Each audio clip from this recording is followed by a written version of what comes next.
बिस्मिल्लाहिर्रहमानिर्रहीम। अस्सलाम वालेकुम। पिंच ऑफ सॉल्ट मसाले में आप सबको वेलकम करती हूँ।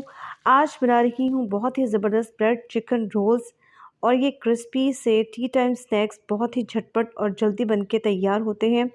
इसमें ना तो मैदा और ना ही आटा गूंदना पड़ेगा, ना ही रोटियाँ बेलने की झंझट करनी पड़ेगी। अंडा इस्तेमाल किए बगैर फ्राई करेंगे और एक ही रेसिपी को मैं दो तरह से बनाना बताऊँगी। आपको जो तरीका अच्छा लगे वैसे ही बना लें। बस एक छोटी सी रिक्वेस्ट करूंगी कि चैनल पर पहली बार आए हैं तो चैनल को सब्सक्राइब कीजिएगा। वीडियो अच्छी लगे तो ज़रूर लाइक भी कीजिएगा और बेल बटन को भी ऑन कर लीजिएगा। तो चलिए ये यमी और क्रिस्पी से रोल्स बनाना स्टार्ट करते हैं। इसके लिए मैंने यहाँ पे 500 ग्राम्स यानी कि आधा किलो बोनलेस चिकन लिया है। इसको आपने 1 से 1.5 ग्लास पानी और 1 चम्मच नमक के साथ अच्छे तरीके से बॉईल कर लेना है और उसके बाद इसको रेशा रेशा कर लेना है, यानी कि इसको हम शर्ट कर लेंगे। इस चिकन की यखनी को हमने संभाल के रखना है, उसको ज़ाया नहीं करना, क्योंकि उसको हम बाद में अपनी रेसिपी में इस्तेमाल करेंगे। जिसके अलावा मैं यहाँ पे बॉयल पोटैटोज़ यूज़ कर रही हूँ। मेरे पास जो है 6-7 के करीब स्मॉल से मीडियम साइज़ के पोटैटोज़ हैं, जिनको मैंने बॉयल कर लिया है और ग्रेटर से मैं इनको ग्रेट कर रही हूँ। इस तरह से ये इवनली बराबर जो है अच्छे तरीके से और बहुत जल्दी से ये ग्रेट हो जाते हैं, मैश हो जाते हैं। आप चाहें तो मैशर इस्तेमाल कर लें और इसमें से भी कितना इस्तेमाल करना है ये मैं आपको बाद में बताऊंगी।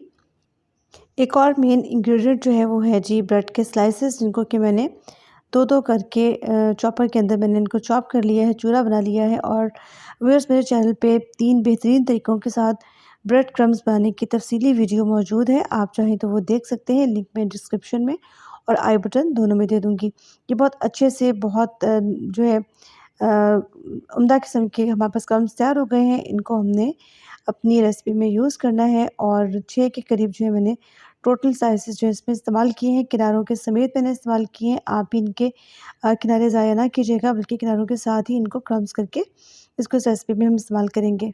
अब रोल्स की फिलिंग तैयार करेंगे, जिसके लिए मैंने 2 टेबलस्पून के करीब कुकिंग ऑयल ले लिया है और उसमें मैं चॉप्ड गार्लिक यानी कि चॉप किया हुआ लहसुन जो है वो मैं डाल रही हूँ।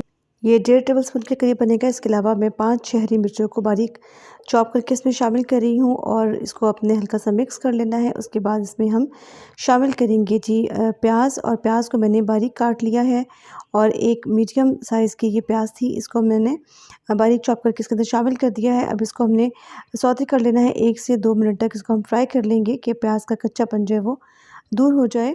अब इसमें कुछ बारीक कटी सब्जियां शामिल करेंगे। पहले मैं इसमें गाजर डाल रही हूँ 1 कप, उसके बाद बंद गोभी बारीक कटी हुई 1 कप और फिर हरा प्याज है, इसको भी बारीक काट लेंगे, ये भी 1 कप के करीब है। ये सब शामिल करने के बाद इनको हमने 2 से 3 मिनट तक अच्छे तरीके से फ्राई कर लेना है। आँच जो है वो मीडियम ही रखिएगा। मीडियम टू हाई फ्लेम पर 2 मिनट इसको फ्राई करने के बाद अब इसमें कुछ पिसे हुए मसाले शामिल करेंगे। 1 टीस्पून काली मिर्च powder, 1 teaspoon chicken powder, available हो तो ज़रूर डालिएगा, 1 टीस्पून सफ़ेद ज़ीरा पाउडर, 1 टीस्पून कुटी हुई लाल मिर्च, 1 टीस्पून धनिया पाउडर, 1 टीस्पून सॉल्ट के अपने टेस्ट के मुताबिक डालिएगा। 2 से 3 टेबलस्पून के करीब जो है सोया सॉस मैंने इसमें शामिल कर दी है और अब इन सब चीज़ों को हमने अच्छे तरीके से मिक्स कर लेना है। जी 1 से 1.5 मिनट तक हमने इन मसालों को इन सब्जियों के साथ भून लेना है, ताकि मसालों का कच्चापन दूर हो जाए। अब इसके बाद इसके अंदर मैं शामिल करूँगी कॉर्नफ्लोर, जिसके लिए मैंने 2 से 3 चम्मच कॉर्नफ्लोर जो एक बाउल में ले लिया है और उसके अंदर मैंने शामिल कर दी है आधा कप, आधा से 1 कप के करीब यखनी शामिल कर दी है, जो कि हमने चिकन को बॉयल करते वक्त संभाल ली थी। उस चिकन स्टॉक को या यखनी को हमने मैदे के साथ कॉर्नफ्लोर के साथ स्लरी बना के इन सब्जियों में शामिल कर दिया है और उसके बाद हमने इसको अच्छे तरीके से मिक्स कर लेना है, ताकि ये सारी सब्जियां जो हैं वो इस कॉर्नफ्लोर के साथ अच्छे से स्टिकी हो जाए और ये स्टिकी सा जो है बहुत मज़ेदार यमी और स्टिकी सा जो है हमारी जो फिलिंग तैयार हो गई है, इसको हमने एक बाउल पे निकाल लेना है। उसके बाद इसको हमने अच्छे से ठंडा कर लेना है। उसके बाद इसमें हम आगे की चीज़ें जो है वो शामिल करेंगे, लेकिन इनको ठंडा करना ज़रूरी है, गर्म में आपने चीज़ें शामिल नहीं करनी। अब सब्जियों की इस फिलिंग में हमने रेशा की हुई चिकन भी शामिल कर दी है और जो हमने 6 स्लाइसेस के क्रम्स बनाए थे, उनको चूरा किया था चॉपर मशीन में, वो भी हमने ब्रेड के स्लाइसेस शामिल कर दिए हैं। और जो बॉयल्ड और मैश्ड पोटैटोज़ हैं, उसमें से मैंने 2 पोटैटोज़ के करीब जो है अमेज़ा या उसकी फिलिंग जो है उसको मैंने अलग कर लिया था। बाकी के सारे मैंने मैश्ड पोटैटोज़ इसमें शामिल कर दिए हैं। अब जी बारी आती है इनके मिक्सिंग की, तो इनको आपने अच्छे तरीके से अपने हाथ से हाथों को धो लीजिएगा। हाथों से इनको अच्छे तरीके से मिक्स कर लेना है, इनको बिल्कुल यकजान करना है। इतना मिक्स कीजिएगा कि बिल्कुल सब चीज़ें आपस में मिल जाएँ। अब ये जो हमारा अमीज़ा बिल्कुल तैयार है। एक प्याली में कुकिंग ऑयल ले लीजिएगा और ब्रेड क्रम्स जो कि मैंने क्रिस्पी क्रंची ब्रेड क्रम्स जो मैंने तैयार किए थे अपनी पिछली वीडियो में, आपने उनको भी एक प्लेट में अपने हस्बे ज़रूर जो है वो डाल लेना है। इसके अलावा 2 से 3 चम्मच मैदे को ज़रा से पानी के साथ घोलकर उसकी एक अलग स्लरी बना के साइड पे रख लें।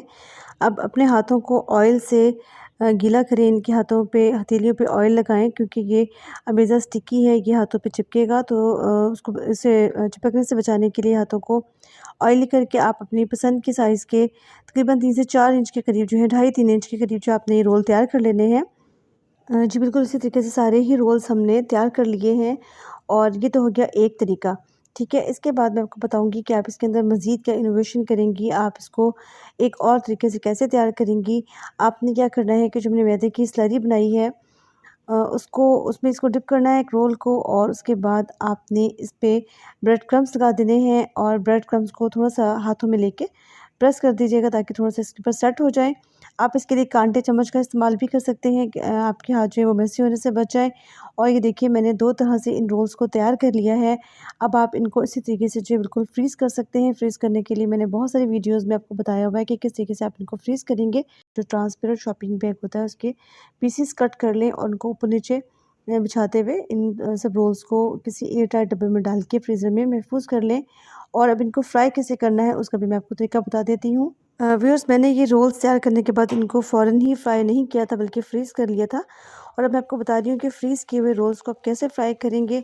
इनको तेज़ गर्म ऑयल में डाल दीजिएगा जितने भी आपने फ्राई करने हैं, और डालने के बाद आपने इसकी आँच जो है वो बिल्कुल आपने मीडियम टू लो कर देनी है ताकि ये अच्छे तरीके से अंदर से भी पक जाएँ। और जब आप देखें कि गोल्डन ब्राउन हो गए हैं तो आप इनको निकाल लीजिएगा। ये तो वो वाले रोल हैं जिनको हमने ब्रेड क्रम्स लगा के प्रिज़र्व किया था, महफूज़ किया था। और इनको मैं आपको तोड़ के भी दिखाती हूँ कि ये दरमियान से कितने ज़्यादा बाहर से क्रिस्पी हैं, क्रंची हैं और दरमियान से बहुत ज़्यादा सॉफ्ट और जूसी हैं। बहुत ही ज़बरदस्त ये स्नैक्स तैयार हुए हैं। आप इनको केचप के साथ या चिली सॉस के साथ या अपनी किसी भी पसंदीदा डिप के साथ सर्व कर सकते हैं, एंजॉय कर सकते हैं। जी, अब दूसरी तरह के रोल्स जिनको हमने बग़ैर क्रम्स के फ्रीज़ किया था उनके लिए मैंने एक अंडे को फेंट लिया है, थोड़ा-सा इसमें चुटकी भर नमक शामिल कर लिया है। ऑयल को अच्छे से हीट अप कर लेंगे, गरम कर लेंगे। उसके बाद रोल्स को जो है अंडे में अच्छी तरीके से डिप करेंगे, लपेट लेंगे अंडे में, और इसको हम इस ऑयल में ड्रॉप कर देंगे। बस मैं आपको दिखाने के लिए जो है 3 से 4 रोल्स जो हैं उन्हीं को मैं फ्राई करूँगी, ज़्यादा की मुझे ज़रूरत नहीं थी। को लाइट गोल्डन ब्राउन होने तक जो है हमने फ्राई करना है। उसके बाद इनको हम डिश आउट कर लेंगे और अपनी पसंद की डिप के साथ इनको सर्व करेंगे। और अब देखिए कि अंडे के साथ लपेटने से जब इनको मैंने फ्राई किया है तो ये बिल्कुल भी नीचे से स्टिकी नहीं हो रहे। हालाँकि इनको हमने क्रम्स वगैरह बिल्कुल भी नहीं लगाए थे और ऐसे ही इनको हमने फ्रीज़ कर लिया था। तो आपके पास दोनों तरीके मैंने आपको दे दिए हैं, अंडे के साथ भी और अंडे के बगैर भी। आप किस तरीके से इन रोल्स को फ्राई कर सकते हैं। मेरी आपसे रिक्वेस्ट है कि अगर आपको वीडियो अच्छी लगी है, फ़ायदेमंद लगी है, तो आप इसको ज़रूर लाइक कीजिएगा और चैनल पे न्यू है तो सब्सक्राइब करके बेल नोटिफिकेशंस को भी ऑन कर लीजिएगा। अपने प्यारों के साथ भी मेरी रेसिपीज़ को ज़रूर शेयर किया करें। मिलती हूँ किसी न्यू अच्छी सी रेसिपी के साथ। Thanks for watching. अल्लाह हाफ़िज़।